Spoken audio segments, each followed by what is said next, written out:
Hello students, welcome to lecture number 6 of first chapter, that is abstract windowing toolkit. Today we will see the concept of layout managers.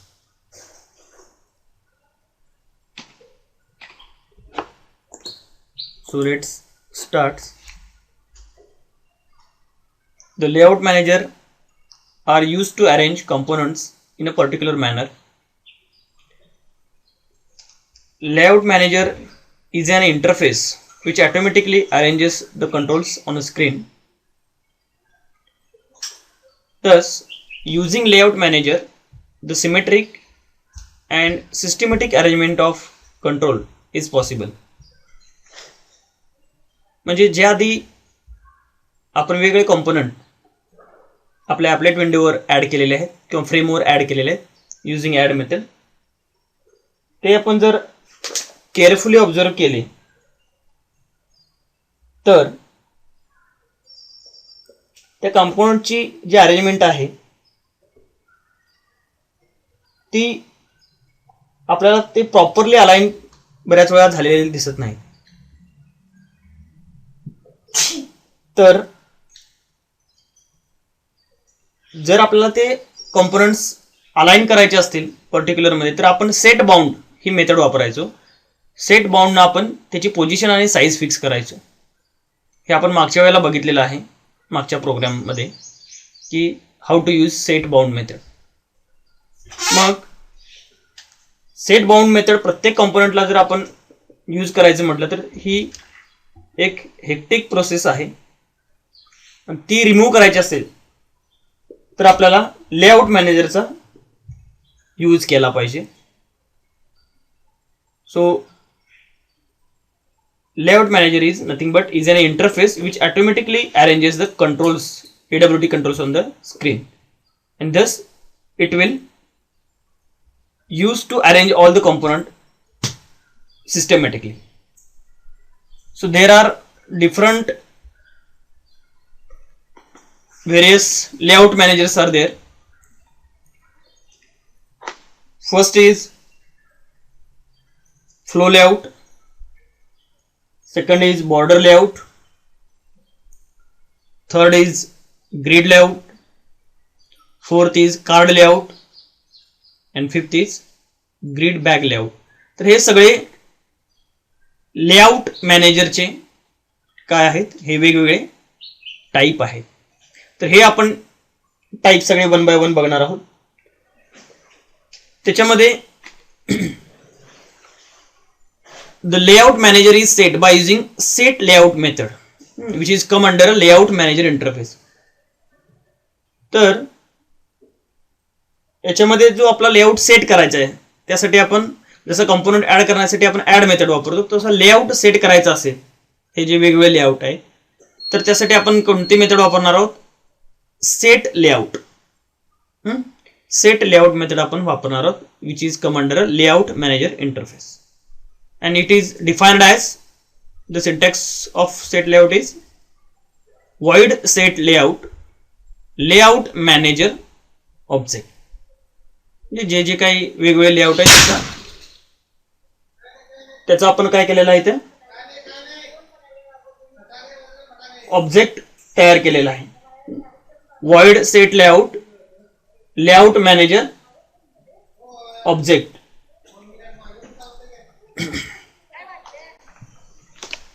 तर first layout आपण बघणार आहोत, flow layout. So flow layout is a default layout manager. All the previous examples have used this layout. जे आपण याच्या आधी जी काही example आहे त्याच्यामध्ये सगळ्यांच्याकडे काय असणार आहे, हा लेआउट त्यांनी यूज केला. जरी तिथे लिहिलेलं नसलं तरी हा डिफॉल्ट लेआउट आहे. Flow layout is a default layout manager. This is a simple layout which arranges the components as they are added. When no more components fit on a line, it begins with a next line. म्हणजे एका line मध्ये जर एखादा component fit नाही झाला तर तो दुसऱ्या लाईनला ऑटोमॅटिकली जाईल. आणि by default it keeps space of 5 pixels between vertical and horizontal component. तर हा लेआउट काय करतो की बाय डिफॉल्ट 5 पिक्सेलची स्पेस त्या कॉम्पोनंट मध्ये ठेवत असतो. So to create an object of this layout manager we have following constructor. So the constructor of flow layout are, first is flow layout, then flow layout int alignment, and third is flow layout int alignment, int horizontal gap, int vertical gap. तर हे 3 constructor हे flow लेआउटचे आहे. त्यातील first constructor तो काय करतो बघा. First constructor creates an object which by default keeps a gap of 5 pixel or space of 5 pixel and aligns a center. पहिला फ्लो लेआउट काय करतो की त्या ते जे कॉम्पोनंट्स आहे त्याच्यामधला गॅप किती आहे 5 पिक्सेल्स आणि it will align all the components centrally. So this is the first layout first construct. तर सेकंड कन्स्ट्रक्टर काय आहे बघा syntax flow layout int alignment. So it will specifies the alignment of each line, and it is done by using 3 static constants. आता ते कोणते कोणते alignments आहेत कोणते कॉन्स्टंट आहेत त्यासाठी तर flow layout dot left, flow layout dot right, flow layout dot centre. तर ह्या कॉन्स्टंटचा वापर करून आपण ते काय करू शकतो की त्याची अलाइनमेंट ही सेट करू शकतो की लेफ्टला पाहिजे राईटला पाहिजे सेंटरला पाहिजे. त्याच्यानंतर third constructor it requires alignment and horizontal gap and vertical gap between components. म्हणजे बाय डिफॉल्ट गॅप किती आहे 5 आहे, परंतु इथं आपण स्पेसिफाय करू शकतो. आपल्याला इथं तो गॅप आपण काय करू शकतो मॅन्युअली सेट करू शकतो. हॉरिझॉन्टल मधला गॅप किती पाहिजे आणि व्हर्टिकल गॅप मधला किती पाहिजे तर हे आपण अलाइन करू शकतो सेट करू शकतो. याच्या आधी मात्र कसं होतं बघा आपल्याला त्या कॉम्पोनंटचे पोझिशन फायनल करण्यासाठी त्याची साईज म्हणा किंवा पोझिशन आपण काय वापरत होतो की सेट बाउंड अशी एक मेथड वापरत होतो. ते मागच्या एक्झाम्पलमध्ये आपण बघितले. परंतु इथं तसं नाही. इथं आपल्याला गॅप देता येतो व्हर्टिकल कॉम्पोनंट्समध्ये किती आहे त्या हॉरिझॉन्टल कॉम्पोनंटमध्ये गॅप किती पाहिजे. तर इथं आपण एकदा सेट केला तर तो पूर्ण प्रोग्रामला पूर्ण सगळ्या कॉम्पोनंटला ॲप्लिकेबल राहील. त्यामुळं लेआउटचा वापर करणं गरजेचं आहे. ठीक आहे. So these are the 3 constructor used in a flow layout. Then we will see a small example for flow layout manager in an applet. First we have added the 2 packages, that is AWT and applet package as usual. Then we are writing the code of applet here in this comment section. Applet code flow layout demo, it is a name of class, name of our program. We are specifying width and height of the applet. We are ending the applet and closing the comment. So this is a code for applet.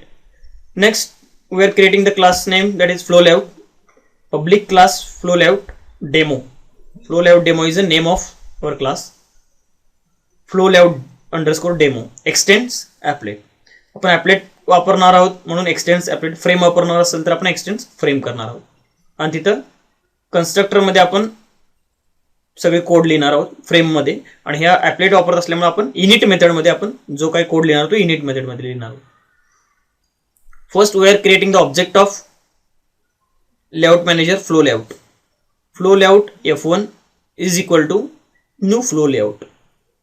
Flow layout f1 is the object of flow layout is equal to new flow layout, and we are setting the layout by using the object of layout manager flow layout f1. The method is set layout. Set layout f1. F1 is the object of that particular layout, that is flow layout.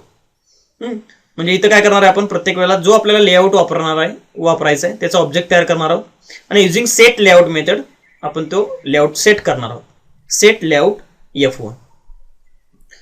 त्याच्यानंतर जे काय आपण याच्यामध्ये आता components आपण तयार करून add करणार आहोत सगळ्यांना तो लेआउट फ्लो लेआउट हा सेट होईल. पहिल्यांदा काय बघा, लेबल तयार केलेला आहे. Label L1 new label enter user ID. तर user ID enter user ID असं एक आपल्याकडे लेबल तयार होईल. नंतर काय केलंय बघा, checkbox CH1 new checkbox pizza आणि checkbox CH2 new checkbox burger. दोन चेकबॉक्स तयार होतील. कोणते कोणते, पिझ्झा आणि बर्गर चेकबॉक्स, हे दोन चेकबॉक्स तयार होतील. त्याच्यानंतर नंतर एक टेक्स्ट फील्ड तयार होईल. Text field TF1 new text field this is a text box. म्हणजे एक टेक्स्ट फील्ड असेल त्याच्यामध्ये त्या टेक्स्ट फील्डमध्ये एक स्ट्रिंग असेल that is this is a text box. ही काही एम्प्टी टेक्स्ट फील्ड नसणार, त्याच्यामध्ये काय असणार आहे, this is a text box असं ऑलरेडी लिहिलेलं असणार आहे. नंतर कुठला आहे बघा, लेबल आणि अजून एक तयार केलेला आहे label L2 new label enter password. असं अजून एक नवीन लेबल असणार आहे एंटर पासवर्डचं. त्याच्या खाली काय लिहिलंय बघा, एक टेक्स्ट फील्ड परत तयार केले. Text field TF2 new text field 10. What is 10? 10 is a size of the text field. We can enter maximum 10 characters in this text field. So by default इथं आपण काय केलेलं आहे, 10 दिलेलं आहे. So we are creating one label, two checkbox, then one text field, then label and again one text field. आता हे आपण तयार केलेले आहे ते आपण ऍड करणार आहोत ॲपलेटवर. तर ऍड करण्यासाठी ऍड मेथड वापरतोय आपण. Add L1 that is object of label, add CH1, add CH1, त्याच्यानंतर CH2 इथं यायला पाहिजे होतं. ऍड TF1, ऍड L2 आणि ऍड TF2. तर इथं आपण चेकबॉक्स अजून एक दाखवण्यासाठी ऍड CH2 हे सुद्धा इथं लिहायला पाहिजे. हे तर मी लिहिलेलं नाही. तर हे सगळे जे कंपोनंट्स तयार केलेले आहेत ते सगळे आपण कंपोनंट्सचे वन बाय वन त्याचा ऑब्जेक्टचा यूज करून इथं आपण काय करणार आहे, इथं सगळे ते कंपोनंट ऍड करायला पाहिजे. ठीक आहे. मग add L1, CH1, CH2, TF1, L2 आणि TF2. त्याच्यानंतर इथं तुम्ही त्याचं सॅम्पल आउटपुट जे आहे ते बघू शकता. इथे बघा, हे एक ॲपलेट तयार झाले. त्याची साईज किती आहे, विड्थ आणि हाईट किती आहे, 500 विड्थ 500 हाईट 500. आपण we can vary the width and height. Then पहिल्यांदा काय बघा, इथं लेबल एंटर युजर आयडी तयार झालेला आहे. त्याच्यानंतर दोन चेकबॉक्स आहेत. कुठले कुठले, पिझ्झा आणि बर्गर. हे दोन चेकबॉक्स आहेत, इथं आपण टिक करू शकतो. बरोबर, हे दोन चेकबॉक्स तयार झालेले आहेत, पिझ्झा बर्गर. नंतर काय, टेक्स्ट फील्ड तयार झाले TF1 this is a text box. दिसते का बघा, दिस इज अ टेक्स्ट बॉक्स. नंतर काय केलेलं आहे, लेबल अजून एक तयार केलेलं आहे. काय नाव आहे, एंटर पासवर्ड. Enter password. त्याच्यानंतर परत काय आहे, text field empty text field आहे, त्याची साईज 10 आहे. इथे टेक्स्ट आहे. हे सर्व एका लाईनमध्ये काय झालेले आहेत, अलाइन झालेले आहे. Okay. So this is a example of flow layout. तर नेक्स्ट लेआउट आहे तो border layout.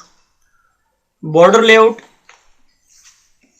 is with 4 sides and 1 center area. Its sides referred as north, south, east, west, and the middle area is called as a center. तर ह्या layout मध्ये आपण काय करणार आहोत की यातला 4 साइड्स असणार आहेत ह्या लेआउटला, आणि त्या 4 साइड आणि मध्ये एक सेंटर एरिया असणार आहे. त्या 4 साइड कोणत्या असणार आहेत, नॉर्थ, साऊथ, ईस्ट, वेस्ट आणि सेंटर. तर या 4 साइडला आणि मध्ये आपण जो सेंटर आहे ह्या ठिकाणी आपण वेगवेगळे कंपोनंट काय करू शकतो, ऍड करू शकतो. तर ह्या साइड म्हणजे बॉर्डर्स आहे, बरोबर आहे. ह्या 4 बॉर्डर आहेत, 4 साइड्स आहेत आणि मध्ये एक सेंटर एरिया आहे किंवा रिजन आहे. तर त्या ठिकाणी आपण त्याचा यूज करून, त्या साइड्सचा यूज करून आपण काय करू शकतो, किंवा त्या रिजनचा यूज करून आपण कॉम्पोनंट कुठल्या बॉर्डरला किंवा कुठल्या साइडला आपल्याला ऍड करायचं आहे तर ते आपण ऍड करू शकतो.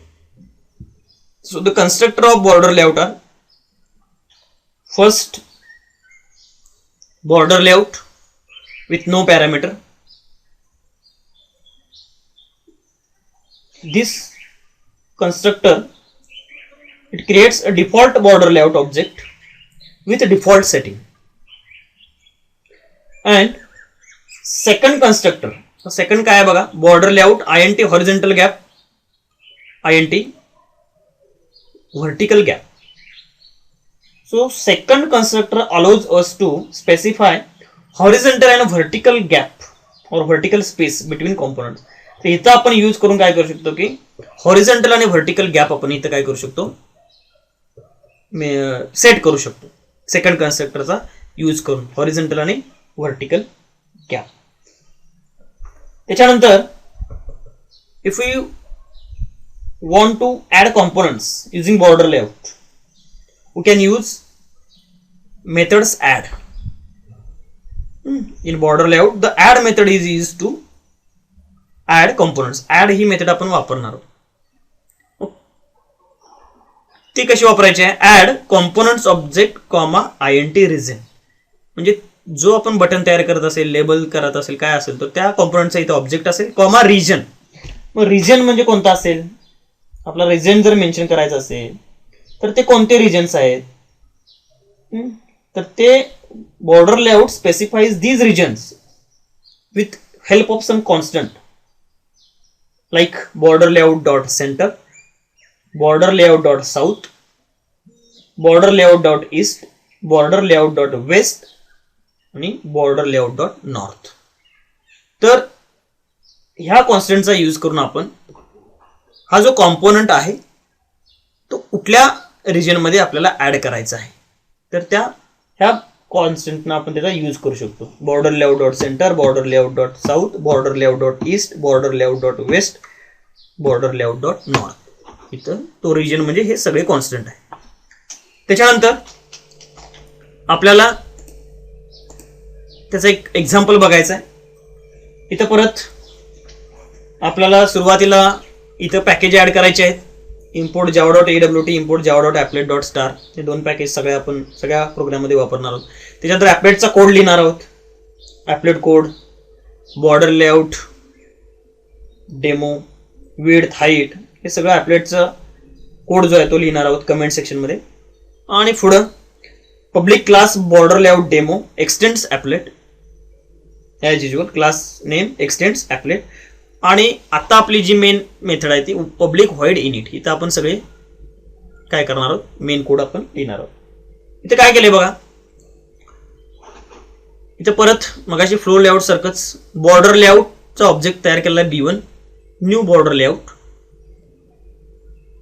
सेट लेआउट B1 आणि काय केलेलं आहे त्याचा आपण लेआउट काय केलाय, सेट केलेला आहे using set layout method and we are passing the object of that particular layout, that is border layout. border layout चा ऑब्जेक्ट काय आहे B1, set layout B1. Okay, म्हणजे याचा अर्थ की याच्यानंतर जे काय कॉम्पोनंट्स ऍड होतील ते त्याला लेआउट कुठला सेट होईल, बॉर्डर लेआउट. नंतर काय केलेलं आहे बघा, button BTN1 is equal to new button top header north. तर इथे एक बटन तयार केले, त्याचं नाव काय दिले, टॉप हेडर नॉर्थ. वरच्या बाजूला जी टॉप साईडला जी टॉपला जी बाजू आहे त्याला आपण नॉर्थ असं म्हटलेलं आहे. टॉप हेडर नॉर्थ असं बटन तयार केलं, त्या बटनचं नाव काय, टॉप हेडर नॉर्थ. आणि ते आपल्याला बटन आपण ऍड करायचं आहे. तर ते कसं केलं बघा, ऍड बटन 1 आणि त्याच्या पुढे रिजन लिहिलेलं आहे. कुठे ऍड करायचं आहे ते आपल्याला, बॉर्डर लेआउट डॉट नॉर्थ. बटनचं नाव काय आहे, टॉप हेडर नॉर्थ. कुठे ऍड करायचं आहे, नॉर्थला, म्हणून त्याचा इथं कॉन्स्टंट काय, border layout dot north. Okay, त्याच्यानंतर काय बघा, next button BTN2 new button bottom footer south म्हणजे आणखीन एक बटन तयार केलेलं आहे, त्याचं नाव काय, बॉटम फुटर साऊथ हे तयार केलेलं आहे. आणि त्याला मेथड कोणती वापरली आहे परत ऍड करण्यासाठी, add button two comma border layout dot south. म्हणजे आपल्याला फुटर साईडला, साऊथ साईडला आपल्याला काय होईल, अजून एक बटन ऍड होईल, त्याचं नाव बॉटम फुटर साऊथ आहे. आणि ते आपण तिथं रिजन मेन्शन केलं आहे, कोणता, बॉर्डर लेआउट डॉट साऊथ. नंतर बघा थर्ड बटन तयार केलेलं आहे, button BTN3 is equal to new button right east. हे तुम्हाला काय होईल, ईस्ट साईडला, उजव्या साईडला परत एक बटन तयार केलं आहे. आणि ते ऍड करण्यासाठी add BTN3 comma border layout dot east, इथं रिजन मेन्शन केलेलं आहे. बॉर्डर लेआउट डॉट ईस्ट केल्यामुळे हे ईस्ट साईडला आपल्याला हे बटन तयार झालेलं दिसेल. त्यामुळे हा रिजन महत्वाचा आहे. इथं मी बॉर्डर लेआउट डॉट साऊथ लिहिलं तर ते परत साऊथला होईल, नॉर्थ लिहिलं तर नॉर्थला होईल, त्यामुळे हा रिजन महत्वाचा. Next button BTN4 new button left west, अजून एक बटन तयार केलेलं आहे लेफ्ट वेस्ट. आणि हे ऍड करण्यासाठी परत ऍड BTN4 बटनचं object comma border layout dot west, इथं परत रिजन मेन्शन केलं आहे. So we are creating this 4 buttons, नॉर्थला, साऊथला, ईस्ट आणि वेस्टला. त्याच्यानंतर मध्ये जे सेंटर जो आहे तिथं काय केलं आपण बघा, string str this program shows another way of creating and slash n म्हणजे नेक्स्ट लाईनला जाईल, प्लस ॲडिंग कॉम्पोनंट्स. तर ही जी काय स्ट्रिंग आहे 2 लाईन मधली, पहिल्या लाईनला काय, this program shows another way of creating and slash म्हणजे नेक्स्ट लाईनला ॲडिंग कॉम्पोनंट्स, असं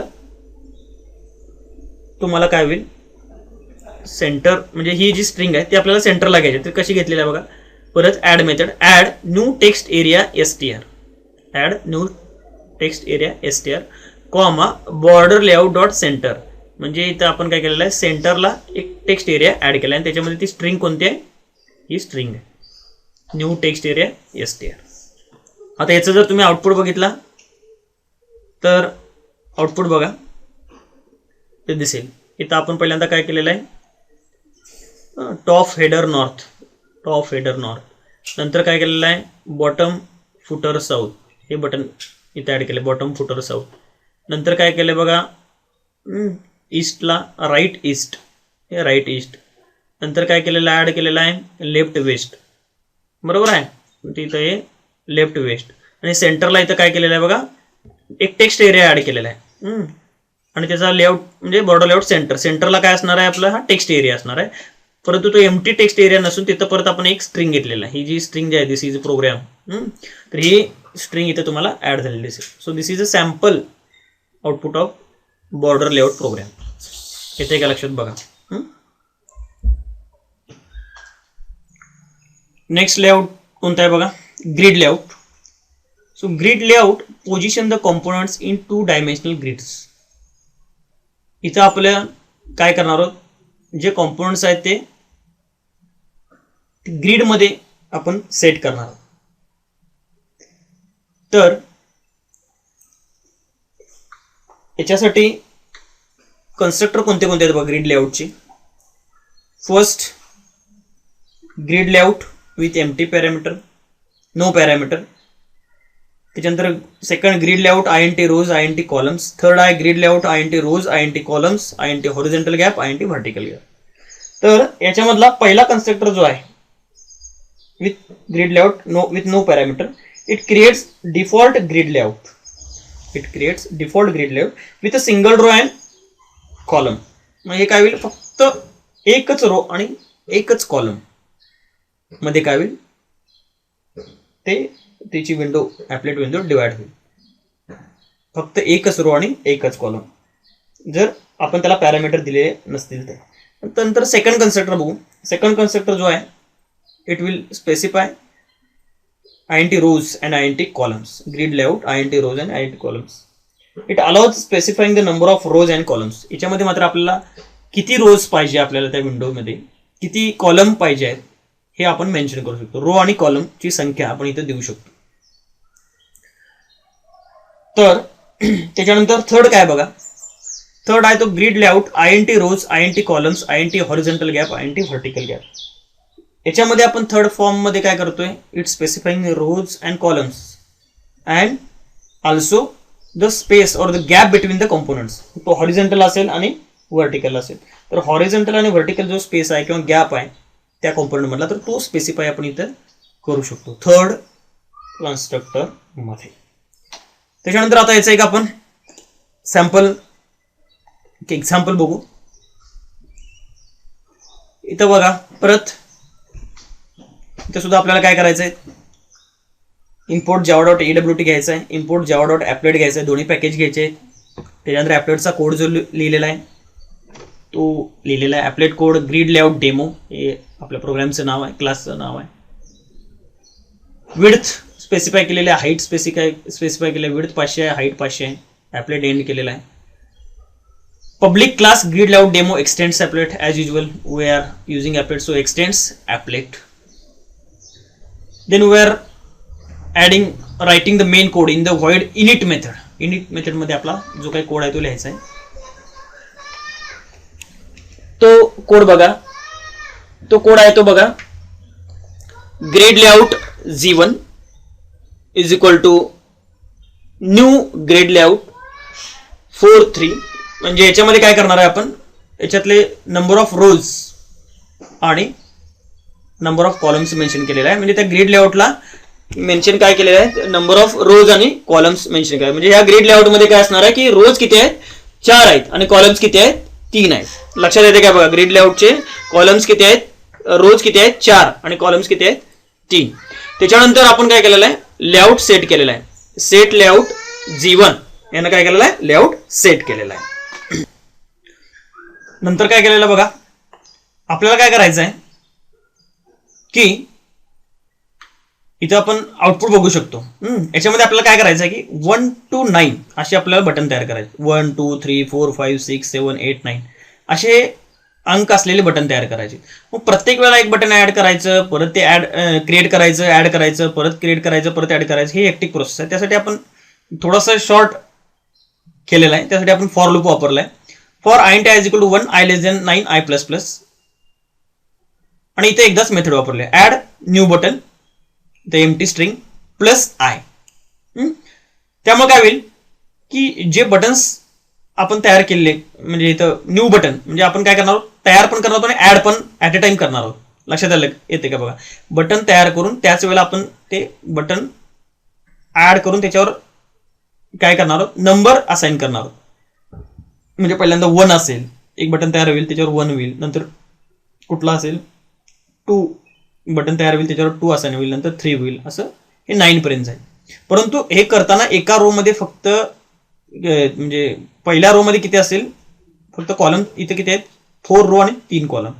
म्हणजे इथं 3च फक्त 1 2 3 हे 3च तुम्हाला काय होईल, बटन ऍड करता येईल. चौथं इथं बटन ऍड करता येत नाही, कारण का इथं फक्त 3च कॉलम आहे. त्यामुळे 1 2 3 होईल, 4 5 6 होईल, 7 8 9 होईल या फॉर लूप म्हणून. आणि मात्र नंतर आपण काय केलं बघा, स्टार 0 आणि हॅश हे 3 बटन आपण सेपरेटली क्रिएट करून ऍड केलेले आहेत. Button BTN1 new button star, button BTN2 new button 0, button BTN3 new button hash. तर ही 3 बटन तयार केलेले आहेत, क्रिएट केलेले आहेत शेवटी, आणि पुन्हा ऍड केलेले आहेत. ऍड बटन 1, ऍड बटन 2 आणि ऍड बटन 3 हे ऑब्जेक्ट आहेत बटनचे. तर हे आपण शेवटच्या रो मध्ये आपण ही 3 बटन ऍड केले आहेत. लक्षात येते का बघा. So this is one example of grid. याला आपण ते ग्रीड मध्ये, आपण मोबाईलमध्ये म्हणतो बघा ग्रीड आहे, बरोबर आहे. म्हणजे वेगवेगळे तुम्हाला तिथे आयकॉन्स काही रो आणि कॉलम मध्ये सेट केलेले आहेत, ते ग्रीड मध्ये आहेत, बरोबर आहे. तर याला आपण काय म्हणतो की ग्रीड लेआउट म्हणतो. आणि इथं आपल्याला किती रो आणि किती कॉलम आपल्याला पाहिजे हे आपण स्पेसिफाय करू शकतो. So this is one sample example of grid layout. Okay, so today we have seen the layouts. First is flow layout, second is border layout, and third is grid layout.